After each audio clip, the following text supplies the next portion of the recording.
Olá, seja muito bem-vinda, seja muito bem-vindo a mais um episódio do podcast Pretoteca. Para você que não me conhece ainda, eu sou Larissa Alves, sigo tocando esse projeto que a gente sempre faz com muito carinho, sempre com muito amor, afeto, falando sobre nós, sobre a nossa negritude, falando sobre temas muito importantes sempre aqui, com celebridades, às vezes com pessoas que trazem ótimas histórias também aqui para o Pretoteca, e hoje não vai ser diferente. Estamos a uma semana da abertura de mais uma edição da Expo Favela, um evento que dá visibilidade aos empreendedores da favela, promovendo encontros com investidores, oportunidades de negócios também. E um dos convidados confirmados deste evento, do qual já falamos aqui no Pretoteca, inclusive tivemos um convidado especial do Expo Favela para falar sobre o evento. Um dos convidados é o Edson Leite, ele é chefe de cozinha, fundador da Gastronomia Periférica, escola de gastronomia, também sócio do restaurante da Quebrada. Ele está aqui com a gente hoje presencialmente. Que honra, viu, Edson? Obrigada por vir até aqui nos estúdios da Band para conversar aqui no Pretoteca. Seja bem-vindo. Obrigado eu pelo convite, real, assim, tô satisfeito, tô feliz, porque é uma casa que eu conheço, né, então entrar nesses corredores aqui é importante. Obrigado. Maravilha, muito obrigada. A gente que agradece, na verdade, pela sua presença. Já para a gente começar falando também do que fomentou também a sua participação no Expo Favela, queria saber o que é a gastronomia periférica, Edson. Boa, essa pergunta ela é importante porque a gente tem até um livro, né, explicando o que é a gastronomia periférica e um conceito do que é a gastronomia periférica. A gastronomia periférica hoje, no conceito que a gente conhece, ela é um negócio social. A gente coloca ele, né, como um negócio social e, na verdade, a gente coloca ela, porque é a gastronomia periférica no feminino. Nasce como um projeto chamado O Gastronomia Periférica e hoje não tem como chamar de O Gastronomia Periférica, e sim a gastronomia periférica. Por um motivo muito óbvio, assim. Primeiro que a maioria que trabalha com a gente está dentro da gastronomia periférica são mulheres. A gastronomia periférica, esse negócio social, é uma escola de gastronomia nas periferias hoje do Brasil todo. E a capacitação dessas mulheres dentro das periferias faz com que esse negócio social também tenha os restaurantes e escolas espalhados pelo Brasil. Então, no resumo das ideias, é um negócio social, uma escola de gastronomia na periferia do Brasil. Maravilha. E como é que funciona? É gratuito? Boa. Nossa escola de gastronomia, sim, é gratuito para todos que estão dentro das periferias do Brasil, né? Para todo mundo que vive aí na borda da cidade, até porque a formação tem que estar nos territórios onde as pessoas estão, não as pessoas irem até o território onde as escolas de gastronomia estão. Então isso é muito importante para a gente, né? Ir até o local. Maravilha. Me conta, de onde surgiu essa ideia, Edson, da gastronomia periférica, de fundar essa escola? De onde surgiu toda essa ideia aí? A gastronomia periférica, ela nasce da necessidade minha, individual, depois que eu volto da Europa, de capacitar os nossos dentro da periferia, através de uma coisa que eu aprendi a fazer, que era cozinhar, que era estar dentro de uma cozinha, e de uma outra provocação, que era o desperdício dentro das periferias, que ainda acontece. Eu estou falando de 2012, tá? Então, imagina, 12 anos depois, a gente está aqui fazendo a mesma discussão que eu fazia dentro das favelas com fogo nas costas, que era sobre desperdício e sobre capacitação e formação de pessoas, né? Então, dentro desse território que é o território periférico e dentro desse negócio que é a gastronomia, periferia estava muito distante, sendo que nós somos a maioria que trabalhamos dentro de um restaurante. Então a ideia nasce com essa provocação de contra o desperdício, o aproveitamento total dos alimentos, que não é reaproveitamento, e a capacitação e formação profissional para quem mora dentro das quebradas, para quem que a grande maioria são mulheres, mães periféricas, né? Então essa era a provocação e a ideia quando nasce a gastronomia periférica. E essas mulheres, por exemplo, que se formam na gastronomia periférica, elas vão trabalhar inicialmente onde? Tem um espaço que vocês disponibilizam também, algum restaurante, para que elas iniciem aí a jornada também na cozinha? E aí a gente começa a formar, hoje vamos chegar a quase 3 mil formados nesses 6 anos de existência desse, né, mais não projeto, mas desse formato como negócio social. E olhando uma problemática, tá, a gente estava formando essas mulheres, capacitando essas pessoas, os jovens também dentro da periferia, homens também, e para onde eles iam? Isso acaba não virando um problema, mas um ponto de frustração pra gente, tá ligado? E pra quem tá do outro lado também fazendo essa formação. Aí a gente vem com outra ideia, em 2000 ali pandemia ainda, 22 e tal, que é restaurantes de escolas. Então, buscando os parceiros para que a gente resolvesse um outro problema da ponta, né? E aí, fechando um ciclo, que aí a gente está falando de formação, capacitação, qualificação, profissionalização e agora empregabilidade com os nossos restaurantes de escolas, porque agora não é mais um. Né? A gente tem o da Quebrada, que é o restaurante da Vila Madalena, que é um restaurante escola, sem origem animal, em parceria com uma marca, que é a Mãe Terra. A gente está de mudança, inclusive, é uma notícia em primeira mão, não tinha falado para ninguém ainda. Olha a gente aí. vai sair, né, de um espaço para ir para o outro. A gente está na Harmonia 271 e a gente está indo para o espaço num cívico, que é um coworking. A gente também fizemos agora, entregamos um projeto do restaurante escola, que é dentro da favela do Heliópolis, dentro do Instituto Bacarelli, que são 1.400 refeições, né, dia, e quem toca o restaurante são ex-alunas da gastronomia periférica, que eram estagiárias, hoje são empregadas em CLT e outras estagiárias lá. E a gente agora inaugura mês que vem em Brasília, o Via Satélite, junto com os sindicatos bancários de Brasília, que é mais um restaurante escola, e lá é um restaurante escola de biomas brasileiros, né? Então as alunas foram formadas na maior favela que a gente tem hoje no Brasil, na América Latina, que é sim Brasília, né? Que é o Sol Nascente, e as pessoas se esquecem que Brasília tem favela. E essas mulheres, de grande maioria, vão para o nosso restaurante Via Satélite terminar a formação como estagiárias nesse restaurante que é sustentável, um restaurante com energia solar, totalmente 100% sustentável. E com mais alguns aí vindo. Por quê? Porque a gente precisava resolver esse problema da ponta, né? E aí agora a gente faz uma outra provocação para o mercado também. Que é do tipo, vocês estão preparados para receber essas mulheres capacitadas que não trabalham 12 horas por dia numa cozinha, que trabalham 6 estagiando, que não trabalham feriados, que não trabalham domingo, que trabalham de segunda a sexta? Quero saber se esse mercado está preparado para receber essas mulheres dessa forma, entendeu? Porque a cozinha não pode ser como foi para mim, um fardo, sabe? Não, entendeu? Então, do tipo, essa é a nossa provocação agora, né? Pós-empregabilidade com gastronomia periférica, o que esse mercado vai fazer, sabe? Entendi. E essas mulheres, elas têm vários perfis e várias idades também, é isso, né? Na verdade, o perfil, ele é, de sua grande maioria, de mulheres pretas, né? Negras, dentro de um contexto que ele é, muitas vezes, de violência, que é de mãe solo, né? Então, esse é o nosso foco. A partir daí, você vem trazendo... Pô, atendemos aqui as mulheres dentro de um processo seletivo. Aí a gente está falando de homens, negros, periféricos. E aí a gente vai, né, dentro desse processo seletivo, escolhendo ali a vulnerabilidade real dessas pessoas. Que, sim, na ponta é uma mulher negra. Porque é ela que é o arrimo de família, é ela que cuida do filho, né, solo. Entendeu? Então, do tipo, a gente precisa capacitar essas mulheres que não tiveram essa oportunidade, entendeu? Para que a gente consiga mudar toda essa estrutura. E você tem alguma história de alguma delas que você gostaria de compartilhar com a gente? Claro, deve ter várias, né? Mas alguma que foi, de fato, assim, muito impactante, principalmente por passar também por esse seu projeto? Na verdade, a gente tem vários recortes, assim, importantes. No canal da Gastronomia Periférica, a gente conta, no YouTube, a gente conta várias histórias de ex-alunas e alunos. Mas uma história interessante que eu gosto de falar da Fabi, que foi da primeira turma, são duas, né, Fabianas, inclusive a Fabiana Costa, que é mãe, né, e que estava dentro de um trabalho que ela não curtia e veio, a gastronomia periférica nem era esse monstro sagrado que é hoje, e ela veio trabalhando, eu, né, vim de ONG, fui educador de ONG aqui também em São Paulo, e dando formações para jovens e adolescentes.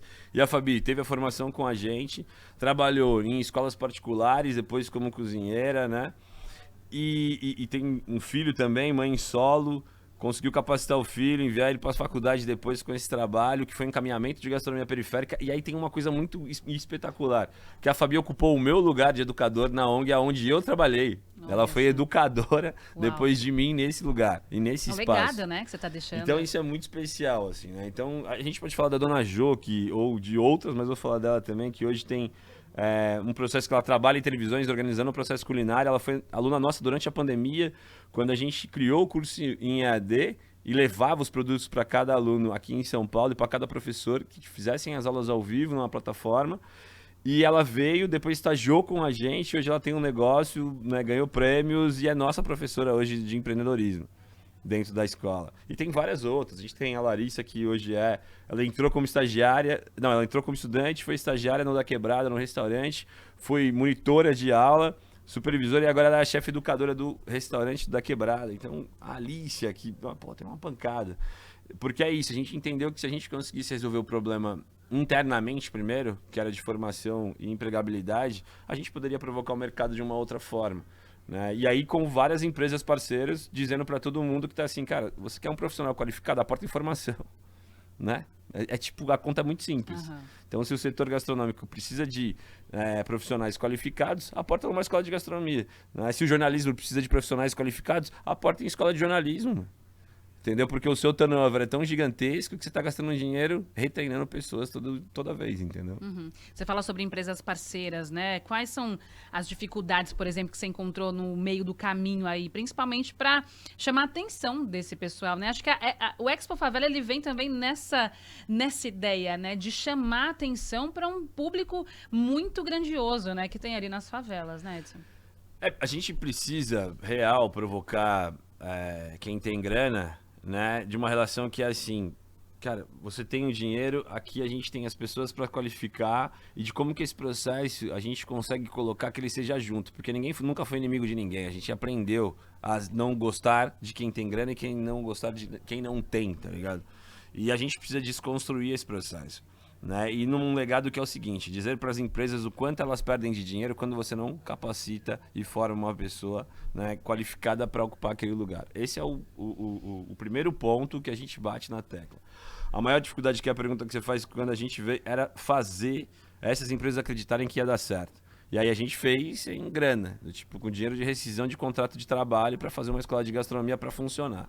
Quando você ali valida esse processo com quem tem grana e com as marcas que estão ali acreditar, pô, isso aí funciona. Aí a gente tem um outro problema, que é fazer com que os nossos acreditem que isso funciona. Até porque a gente está acostumado a pagar coisas, né, no 10, 12 vezes de formações, e não está acostumado com uma formação de qualidade gratuita. E você acaba duvidando dos seus, inclusive. Fala, não, isso aí não deve funcionar. Né? Mas as empresas já acreditaram que isso funciona. Quando você fecha esse ciclo, você tem outros espaços, que é a Expo Favela, por exemplo. Eu sempre falo pro Celso ou pro Zezé também do tipo, cara, como é que a gente fecha as contas dessa relação que ela é de empresa e essa relação que é de quem tá na quebrada? Quando a gente faz eventos que é da Expo Favela. Quando a gente dá visibilidades, né, para esses pequenos negócios dentro da periferia, que seja de informática, de aplicativo, de gastronomia, que é a grande maioria, inclusive, para quem quer empreender, e diz para essas empresas, olha o potencial que tem aqui. Você não precisa ensinar mais nada, a gente precisa de grana, né? A gente precisa de investimento. Então é assim, grande parte hoje da periferia em si, que está dentro da Expo Favela, e também tem vários outros ainda que precisam chegar, a gente já sabe fazer muita coisa, e a gente foi capacitado para fazer um montão delas. A gente precisa de grana, entendeu? É isso. E você acha que teve uma mudança já, Edson, de uns tempos para cá? Você acha que as empresas realmente têm aberto mais os olhos e dado mais oportunidades? Claro que o caminho ainda é duro, né? O caminho ainda tem grandes pedras aí pela frente, a gente sabe disso. Mas como você avalia de tempos para trás para agora? Não, evoluiu, verdade, se eu falar que não é mentira, evoluiu, mas evoluiu igual o metrô de São Paulo, né? Do tipo, você sabe que você pega o metrô hoje que não pegaria 10 anos atrás, mas ainda faltam muita coisa, entendeu? Para acontecer para frente. É tipo isso. Então, quando o metrô chegar, já não serve mais, né, para aquilo. Então, do tipo, essa é a evolução. Então, evoluiu. Agora, como é outra coisa, né? E aí tem uma outra parada também. A gente tá aqui, dois pretos trocando ideia, entendeu? Hoje. Então isso também evoluiu. Então a voz, isso daqui que está na nossa frente, o microfone, ela é importantíssimo. Então esse é um outro processo de comunicação e de visibilidade para as pessoas entenderem a capacidade dessas pessoas de relação de trabalho. Esse é um ponto. O outro é assim, o como, né? A gente também tem que sentar numa mesa de negócio e essas pessoas entenderem a gente como capacitados para. Entendeu? E admitirem também que muitas vezes não sabem fazer o que a gente sabe fazer. Não estão na ponta. E eles precisam admitir, porque o dinheiro, ele só é o dinheiro. Uhum. Não quer dizer que você está capacitado para lidar com ele. Entendeu? E aí eu digo isso tanto para um periférico, tanto para quem tem grana. Né? Então essas duas estruturas, que é de quem tem dinheiro e quem não tem dinheiro, né, elas precisam se conversar para que a gente faça algo em comum, entendeu? E aí isso também não dá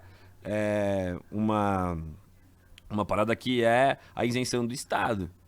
Entendeu? O Estado não pode estar isento a um evento como a Expo Favela. Não pode olhar para a Expo Favela e não ver uma oportunidade de, inclusive, a relação que é de direito dessas pessoas. Isso não isenta o Estado. a gastronomia periférica está fazendo, a CUFA está fazendo, né? A Gastromotiva está fazendo e outros negócios, enfim, que estão fazendo pelo Brasil, não isenta a relação que é do Estado.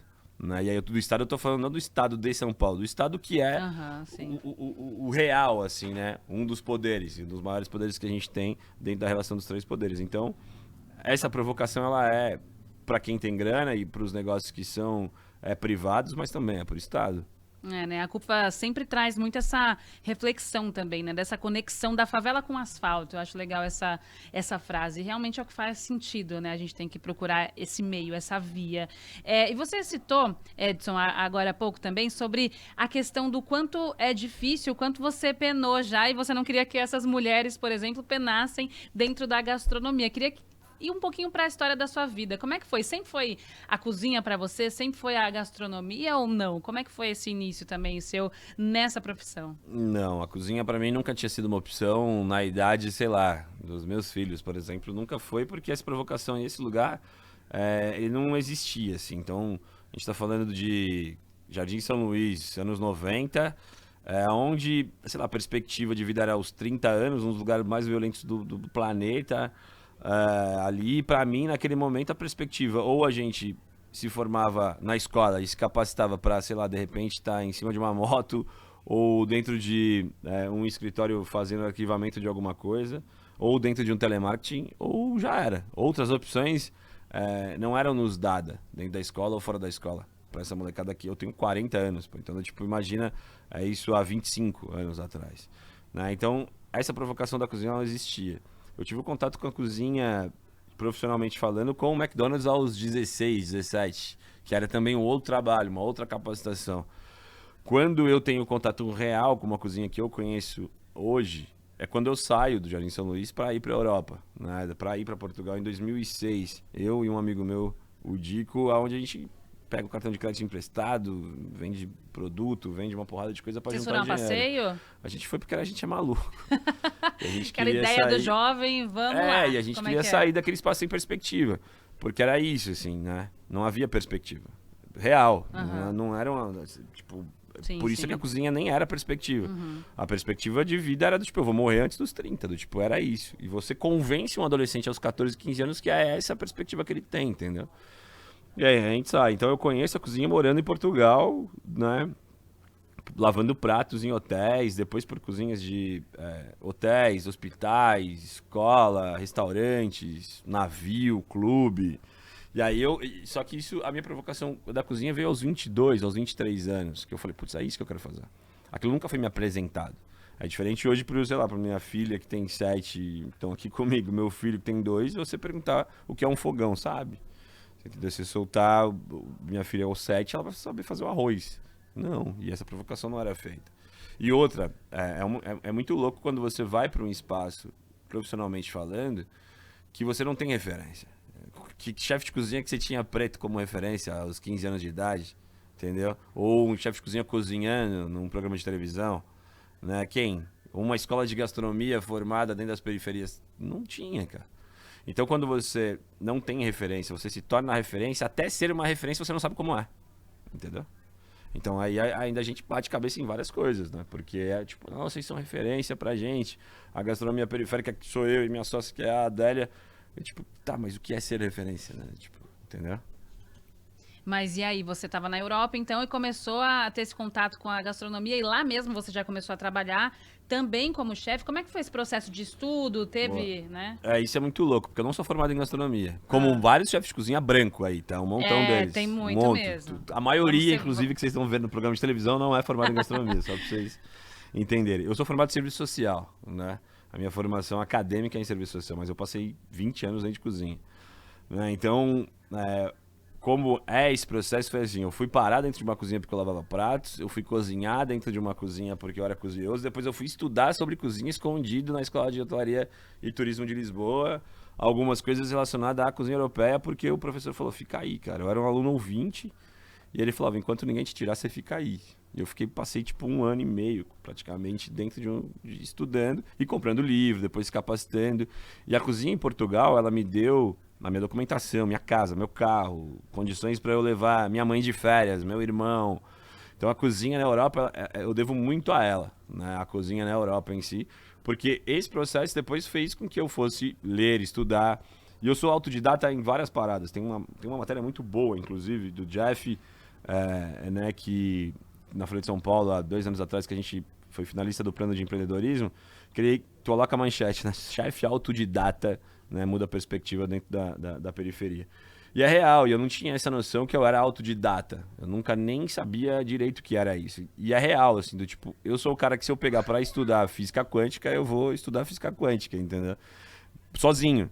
Mas percebi que não é todo mundo que faz isso. Não é todo mundo que vai conseguir fazer isso. Então a escola de gastronomia periférica também foi importante para os nossos dentro dessa formação. Então, para mim, buscar a formação e essa qualificação como chefe de cozinha e tal, porque chefe de cozinha não é uma profissão, né? Uma função adquirida de uma profissão que é cozinheiro, era questão de honra naquele momento. Entendeu? Então, tipo, era lavar prato, era ser ajudante de cozinha, era ser um subchefe, era ser um chefe de cozinha, para que isso fosse agregando. Mas a cozinha foi muito pesada para mim, ela não é romântica. Eu tenho 3 cirurgias na coluna. Entendeu? Caramba. Então, e a cozinha, a gente não pode romantizar esse processo. A gente não pode ligar os programas de televisão àquela realidade que é de todo dia na cozinha, porque não é. Né? Então a gente precisa dizer real para as pessoas o que é uma cozinha e quem realmente quer estar lá. Então a minha história se confunde com esse processo que ele é, sim, cruel na cozinha e não pode ser mais. Eu não posso cozinhar para você, né, com raiva, com dor, com ódio, com cansaço. Mas Eu vai te preciso custar, cozinhar né? para você com amor. Eu preciso te dar o melhor de mim, né? Porque afinal você tá levando uma coisa dentro que eu fiz para dentro de você, entendeu? Então você tá levando vários sentimentos que estão naquele prato e histórias de várias pessoas. Então, para mim, foi muito a virada de chave fazer o serviço social e criar a gastronomia periférica. Porque até então só conhecia a cozinha europeia, né? Dura, de branco, colonizadora para nós. Então eu fiz o processo inverso. Eu primeiro soube o que os caras estavam fazendo para depois saber de onde eu vinha, entendeu? E você chegou a atuar como cozinheiro já na Europa, né? Então, Já, antes de você vir para o Brasil, voltar para o Já eu Brasil. fui chefe de cozinha de um restaurante chamado A Leiteria Gourmet, que existe até hoje. Fui cozinheiro do Olivier, né, que é um outro restaurante famoso em Portugal. Fui a cozinheira do Clube dos Jornalistas, que é tipo um clube bem legal, porque é um clube bem escondido, assim, e tal, para os jornalistas se reunirem e tal. É bem legal. Isso é em Lisboa? Em Lisboa, depois fui cozinheiro de hospital em Lisboa, depois fui chefe de cozinha do Cinco Rotas Gourmet, que é um restaurante espanhol, o primeiro lá. Eu sou bom em implantações de cozinha, então, tipo, ia abrir, a gente ia Você tava no implantando comecinho, cozinhas. E fui cozinheiro de navio, né, também, nessa última empreitada Europa, Brasil e tal. E aí, seguindo a linha, então, da história, e quando é que você volta para o Brasil? Como é que é essa transição também de lá para cá? Meu, assim, a minha volta pro Brasil, ela é não porque eu queria, mas porque eu tava com 2 cirurgias pra fazer na cervical e não dava pra fazer lá. Eu já tinha minha filha, que é a Isabelle, que mora lá hoje, morou aqui comigo, agora mora com a mãe lá. E aí eu tinha cirurgia pra fazer e tava sozinho naquele momento, tinha acabado de sair do navio. E era, ou eu voltava pro Brasil pra fazer a cirurgia na casa da minha mãe, ou eu fazia lá e ia ficar sozinho, do tipo, uma cirurgia na coluna. Eu não queria voltar. Era isso, eu não tinha nem RG mais. Né? Do, tipo, não era esse meu plano. Mas uma frase também que me impulsionou a isso, que eu ouvi e sempre digo ela, é que uma dona de um restaurante, que é a dona Ana, que me deu a oportunidade, inclusive, lá, uma portuguesa, que dizia pra mim, você precisa voltar do lugar de onde você veio pra saber se você ainda realmente pertence àquele lugar. Eu falei, caraca, e aí isso norteou minhas ações depois. Então, em 2013, quando eu volto pra cá, eu volto para fazer cirurgia, volto para ser um educador dentro de uma ONG e construindo um processo de cozinha já. Eu falei, cara, é esse lugar. Mas eu volto e tava tudo igual. Entendeu? Então, essa outra relação foi feita e refeita, né, dentro da quebrada. E por isso que eu volto. E aí eu fui procurar o que eu sabia fazer, que era cozinhar.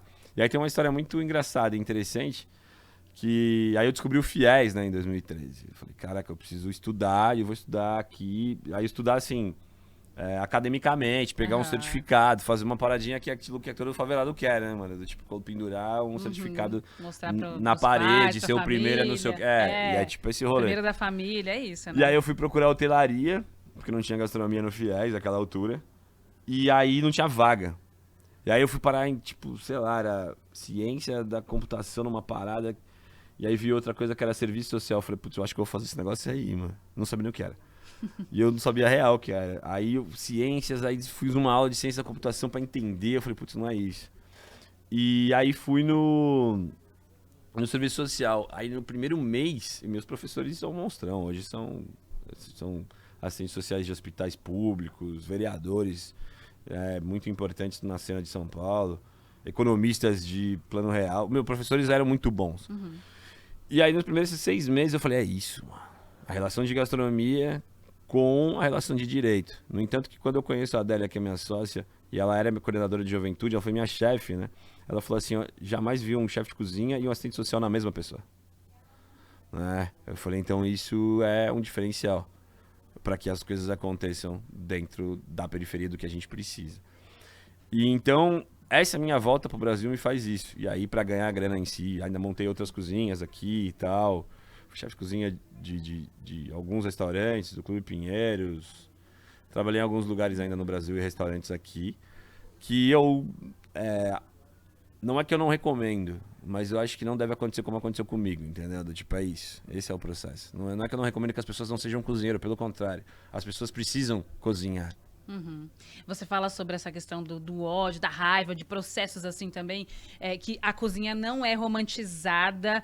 Me fala então como é que é essa cozinha, né? Como que é ser chefe, como que é ser cozinheiro, como que é o dia a dia ali? Porque, de fato, acho que muita gente está acompanhando a gente agora, deve pensar, e você vê ali, você assiste, por exemplo, o programa da casa aqui, MasterChef, né? Você vê ali, ai, que chique, não sei o quê. Mas tem todo um perrengue por trás mesmo, né? E tem muita gente no MasterChef mesmo com histórias arrepiantes, assim, né? De tudo que passou pra estar ali. É um perrengue também, né? Conta um pouquinho pra gente, Edson. Sim, os 3 que estão lá são meus amigos, inclusive.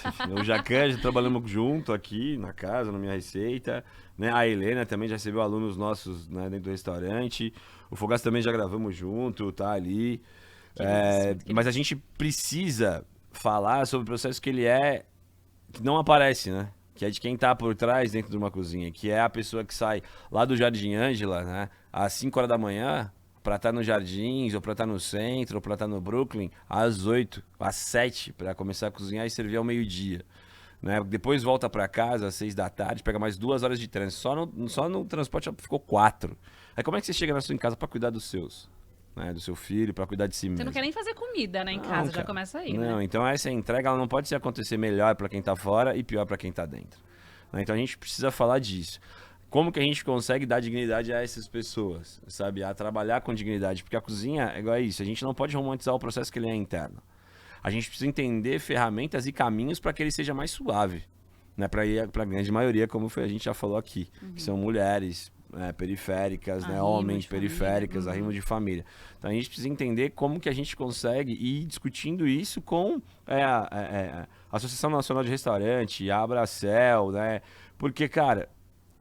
falar pra você que o processo de cozinha e de premiações de cozinha, elas sempre vão ser pra quem tá na linha de frente, que é normalmente um cara branco, né, na linha de frente, mas a cozinha, ela é periférica. Ninguém planta, ninguém transporta, ninguém cozinha, ninguém lava, ninguém serve, ninguém tá limpando o chão.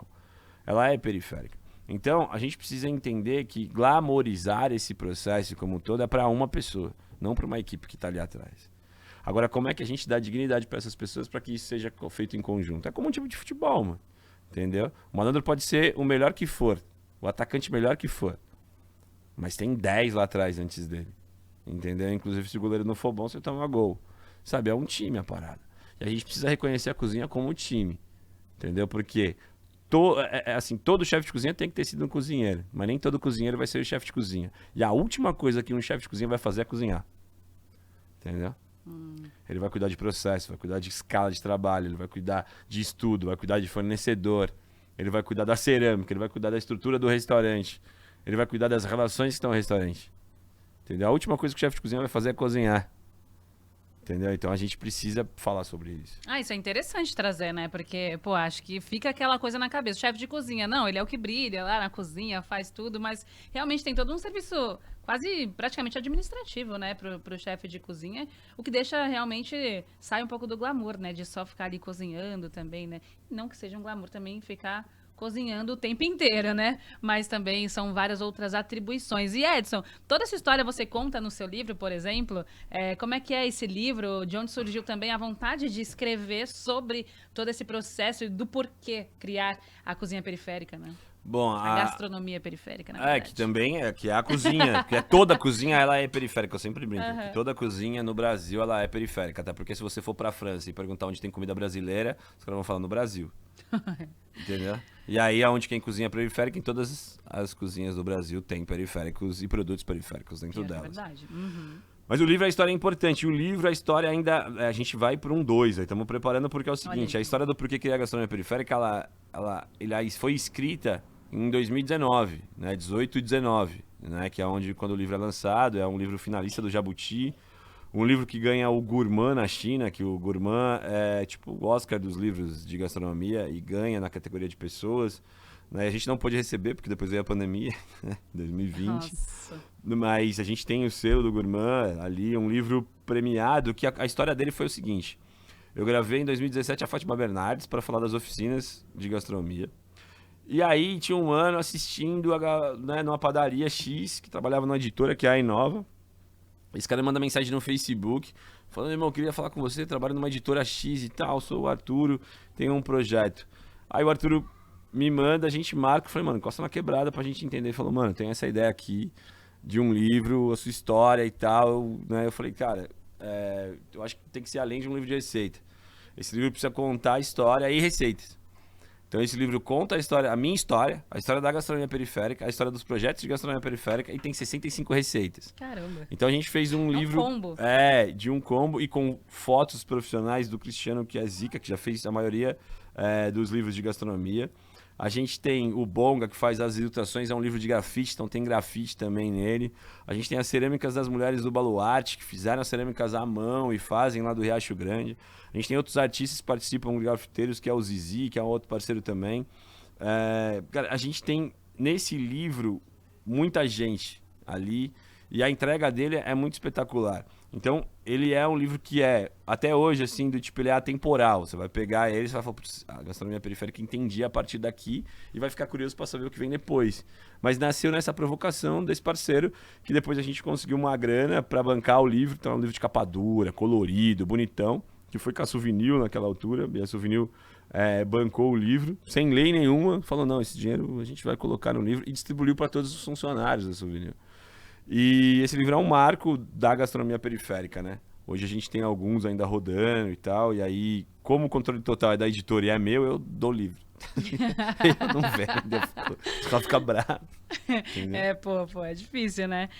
E Edson, você também vai participar então do Expo Favela, já tem uma semana aí pro Expo Favela, e toda essa história também, qual é a sua contribuição pro Expo Favela deste ano, essa edição, né? Você já participou algumas outras vezes? Já. Eu já fui, turno 2, esse é o terceiro ano, se eu não me engano, terceiro ano, Uhum. Já e assim, e abre portas, né? A gente tava falando um pouquinho disso. Do ano passado, por exemplo, eu participei e fui convidado, inclusive, para fazer uma roda de conversa pelo Carrefour e tal, que era para falar junto com a marca ali. E aí tava o secretário de Desenvolvimento Social do Maranhão lá, e outros empresários e tal. E aí depois surge o convite para eu ir na Expo Favela do Maranhão, a convite do estado do Maranhão. E depois o convite para ir para a Expo Favela de Fortaleza, a convite da prefeitura de Fortaleza, do Ceará, né? A convite da prefeitura de lá, com as conversas importantes com a primeira-dama do Ceará, e a Geise Diniz, e a Abílio Diniz ali, né? Que nos deixou aí esse ano, inclusive, e deixou algumas lições empresariais, inclusive. E a Expo Favela, ela tem essa potência de juntar pessoas do Brasil inteiro. Então a minha contribuição esse ano é justamente para a gente falar dessa provocação de como a gente potencializa a periferia na ponta, né, para que os nossos sejam ali geração de renda. A gente agora, e é o meu mantra, precisa de dinheiro. Não que a gente não precise de capacitação, não que a gente precisa de alimentação, não que a gente não precisa de vestuário, não que a gente precisa de todas as outras coisas que a gente precisa, mas o foco é grana. Entendeu? Então, tipo, a minha provocação esse ano pra Expo Favela em si, não pra quem tá ali dos nossos só, mas pra quem é empresário, quem tem grana e de marca, é do tipo, mano, coloca dinheiro que a gente já sabe o que vai fazer com ele, entendeu? Não, isso é excelente, né? Parece que a gente tá pedindo favor às vezes, né? Não tem essa sensação? Tem. E, pô, não é favor, a gente tá prestando um serviço de muita qualidade, né? Abre a porta que a gente vai derrubando. A sensação é que eu tenho aqui do tipo, que é o que a gente sempre fala, que é o trabalho invisível das mães em casa, por exemplo, tá ligado? Se a gente fosse fazer essa conta, né, uma mãe, se hoje tinha que ganhar 10 mil reais pra cuidar dos filhos em casa e o triplo disso. E a sensação que eu tenho é esse mesmo processo do tipo assim, não, tá, é mais um periférico ali trabalhando, é a obrigação dele fazer. Eu falei, mano, não é isso. A gente também pensa, né? A gente também tem ideias, tem sonhos, não é só execução, né? Então, tipo, a gente também cria, né? Então a gente também precisa de dinheiro para criar. A gente também precisa de dinheiro pro ócio, né? Porque eu vejo 20 milhões de dólares serem queimados em startups e unicórnios, não sei o que das contas que der errado e afunda, e ninguém fala nada. Mas eu não vejo R$ 1.000 de crédito por uma barraquinha de hot dog dentro da quebrada ou fora dela.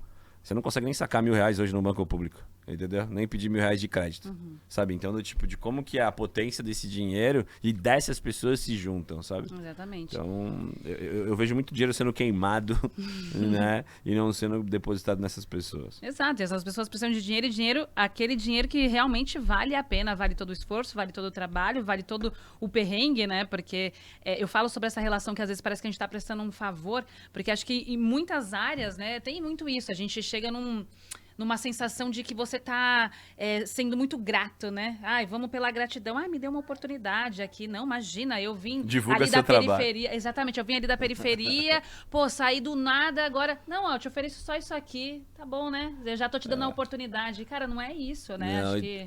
E tem várias coisas que a gente escuta, não, mas vai dar visibilidade. Eu falei, mano, visibilidade não vai pagar minhas contas não, irmão.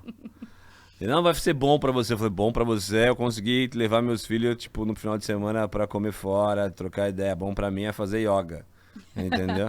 Sabe? Yoga custa também, então, é isso. E não custa barato, né? Então, do tipo, precisa entender que a gente nasceu no capital, tá ligado? Não vou mudar essa roda agora, sabe? Talvez meus filhos vejam isso. Não vou. E se a gente nasceu no capital, né, eu não posso ser refém dele, mano. E também nem vou conseguir fazê-lo de refém. Né? Então, como que a gente usa em paralelo, sabe? Então, eu sempre brinco que minha meta é o cofre, é isso. E tá certo. E você sente, o Edson, nas pessoas, principalmente nas mulheres que estão se formando como vocês lá na escola, essa sensação também de tipo, olha, a mentalidade precisa mudar também, né? Você não pode aceitar menos, você não pode aceitar pouco. Vai pensando grande, né? Porque eu acho que tem momentos da vida também de onde a gente vem, às vezes, que você pensa limitado, né? E como vocês fazem esse trabalho também de conscientização mesmo. De, olha, aqui é pra crescer, é pra cima. A curva tem que ser pra cima. Não, a gente, além, né, de uma escola de gastronomia, é uma escola de vida em si, né? Então, do tipo, são vários processos para que cheguem nessa escola de gastronomia também e não tenha esse choque, né? Do tipo, ó, a gente chegou aqui, passou por todo esse processo, e aqui? O que é diferente? O que é diferente das escolas tradicionais de gastronomia? Né? O que vai funcionar de diferença aqui? A gente é uma escola de projeto de vida, para que essas pessoas tenham escolhas, né?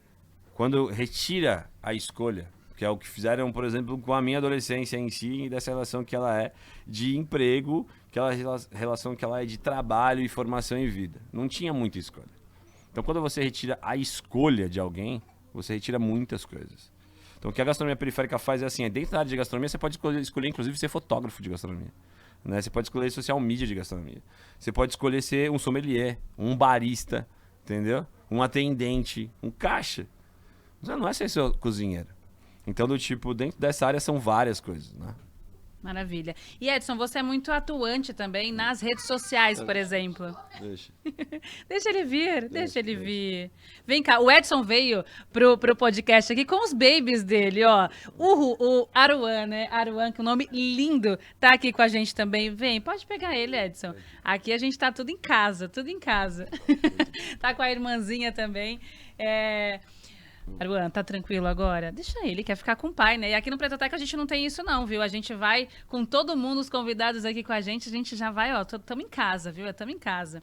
Queria saber, Edson, você é muito atuante também nas redes sociais, né?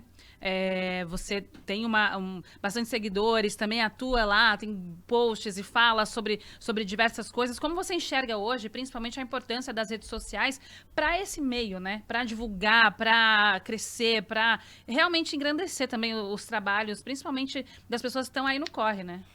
Eu fui aprendendo. E aí, assim, né? A gente, você tá ligado, a gente é um avião voando e tendo que colocar gasolina, trocando pneu, só abaixa pra pegar mais um pra subir com nós, entendeu? Não desce pra fazer manutenção e ficar um ano sabático, não é isso. O bagulho é a milhão. Então eu fui aprendendo na prática o que eram as redes sociais e como que eu poderia me beneficiar delas, né? A partir do meu conhecimento da rua, porque tem um parceiro, o Cabeção, que é do rap, e ele tem uma frase muito boa, que é assim, tipo, a gente tá na net, irmão, mas nosso corre é na rua, né? Então, o fazer a internet trabalhar pra gente a partir do que a gente faz pra rua, na rua, todos os dias, foi uma grande sacada, assim, que eu falei, putz, é isso. O dia a dia da rua e do que a gente faz aqui vai estar na internet, e aí é como que a gente consegue trabalhar e monetizar isso.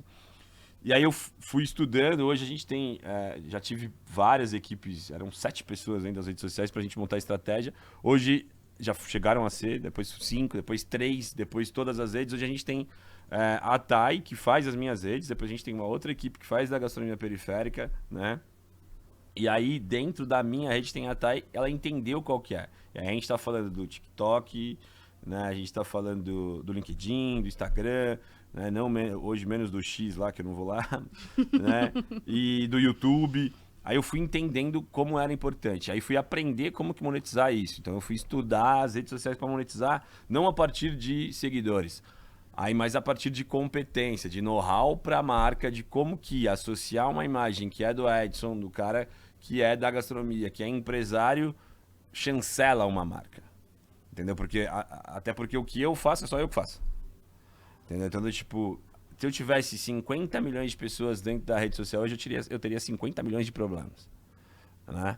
Que é isso, cada pessoa vem com um problema. Né? Então, às vezes, as pessoas dobram os problemas, inclusive uma delas. Então, hoje, ter, sei lá, 70 mil pessoas em uma rede, mais, sei lá, 1.500 no outro, 3.000 no outro, isso faz com que a gente personalize as ações. E aprenda, porque, tipo, minha filha que vai no meu TikTok tem 7 anos. Ela vai lá e fala, pai, isso aqui, tal, esse aqui que vem comigo e grava alguma coisa. Mas como que a gente conseguia ganhar grana com isso? Hoje, minhas redes sociais pagam uma equipe, né, uma conta, tipo, assessoria de imprensa, porque a gente aprendeu a trabalhar com elas. E elas vão mudando todos os dias. Todos os dias. Elas estão mudando todos os dias. A entrega hoje, né, que acontece dentro das redes, ela pode ser familiar para uma campanha que é do Dia dos Pais, você precisa ser estratégico para isso. Com criança, que é agora vem Dia das Crianças, né? Com receita de festa junina, porque agora é a festa junina. E aí você também precisa ver a entrega. E você que é jornalista aí, tá nesse meio, você tá ligado. A pauta caiu, o que você vai fazer em cima daquilo? E a rede social é a mesma coisa, do tipo... Exatamente. É que nem você jogar, sei lá, açúcar no formigueiro, né? A primeira formiga que chegar tem ali a autonomia para fazer aquilo e entender o que ela vai fazer com o restante. Então eu fui estudando e aprendendo a fazer isso, aquilo que a gente estava falando aqui, né? Eu sou autodidata em várias outras coisas. Às vezes eu não consigo explicar para as pessoas o que está dentro da minha cabeça. É muito louco. Assim. Esse é o preço que você paga por ser autodidata. Inclusive, a gente tá vendo o Edson aqui no nosso telão. Dá uma olhadinha, Edson, aqui, ó. O Edu foi legal isso aí, foi legal. Edson já é da casa, que eu tô falando. Você tá em casa, Edson, tá em casa. O Edu, a gente já teve junto ali, a gente fez a casca... Eu nunca vi ele tanto comer tanto. Ali. A gente fez a casca de banana, 2 cascas de melancia. Foi bem legal esse programa. A gente fez ao vivo ainda, então tipo, não dava pra errar. E se errar, vai errando também, né? Que aí fica mais legal ainda. Mas a gente fez, foi bem bacana esse dia.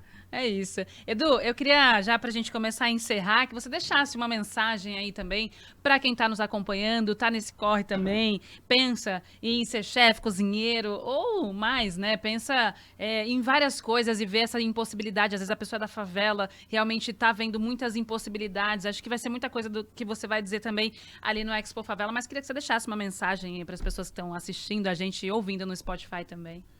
Tem uma frase muito importante, assim, né? Que no rap eu escutava muito, inclusive, que venho dessa cena do rap aí, dessa cena do rap, que era do tipo, o estudo é o escudo, assim, e não é clichê, sabe? O estudo é o que vai nos proteger é o que vai nos capacitar para questionar, né, todo esse sistema que a gente tem. O estudo, ele é essa relação nossa com a alimentação, com o jornalismo, com o direito, com todo esse processo que a gente desconhece e foi colocado apartado deles, que é o de conhecimento, que é o acesso ao conhecimento. Quando a gente começa a acessar o conhecimento e a educação, não essa que a gente conhece aqui, né? Mas de uma forma que ela a partir daquilo que a gente vive, como foi comigo, no serviço social, e na comida, e no dia a dia, a gente fala, caraca, fez sentido, mas a gente paga um preço por isso. A ignorância também é uma dádiva em alguns momentos.